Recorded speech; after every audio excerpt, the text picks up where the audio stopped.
Hello friends, my name is Ramasu. Today we shall discuss about topic the determined budget process.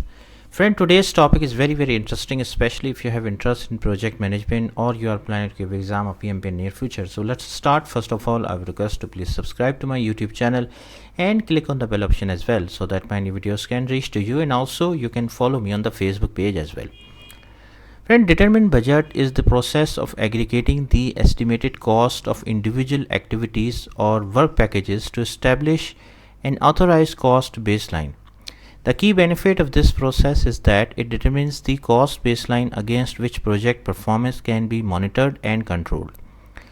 A project budget includes all the funds authorized to execute the project. The cost baseline is the approved version of the time-phased project budget that includes contingency reserve but excludes the management reserves. Now, if we talk about the inputs for this process, which includes project management plan, which has the cost management plan and the resource management plan and scope baseline. So cost management plan is basically describes how the project cost will be structured into the project budget.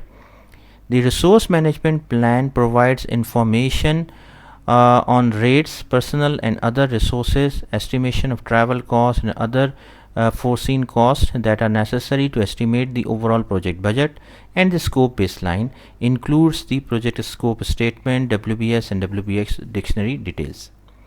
Project documents, which has basis of estimate, which are basically supporting detail for cost estimate contained in the basis for estimates, should specify any basic assumptions dealing with the inclusion or exclusion of indirect or other cost in the project budget.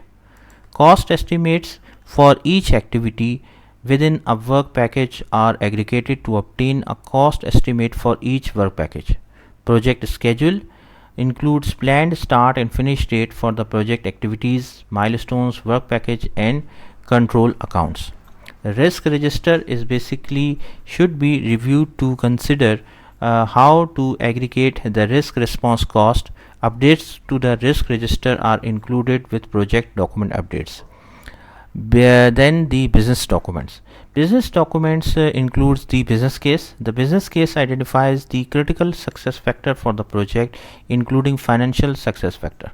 Then the benefit management plan includes the target benefits such as the present value calculation, time frame for realizing benefits and metrics associated with the benefits.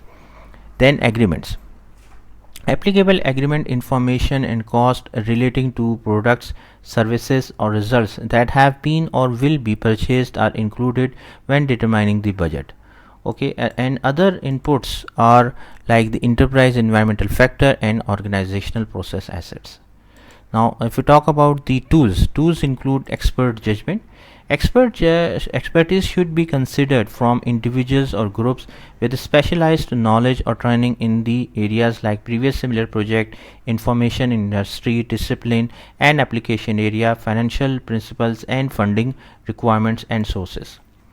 Cost aggregation is basically cost estimates are aggregated by work packages in accordance with the WBS. The work packages cost estimates are then aggregated for higher component level of the WBS. Data analysis is another tool we use. A data analysis technique that can be used in determining budget process includes but is not limited to reserve analysis, which can establish the management reserve for the project. Then historical information review. Historical information review is basically can assist in developing parametric estimate or analogous estimation. Funding limit reconciliation.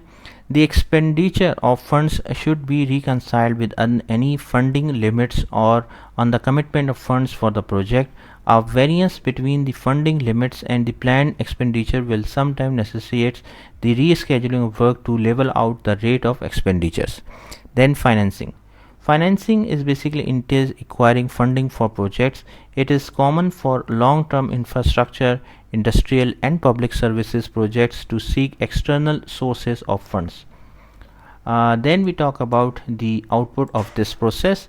Output of this process is, first one is the cost baseline.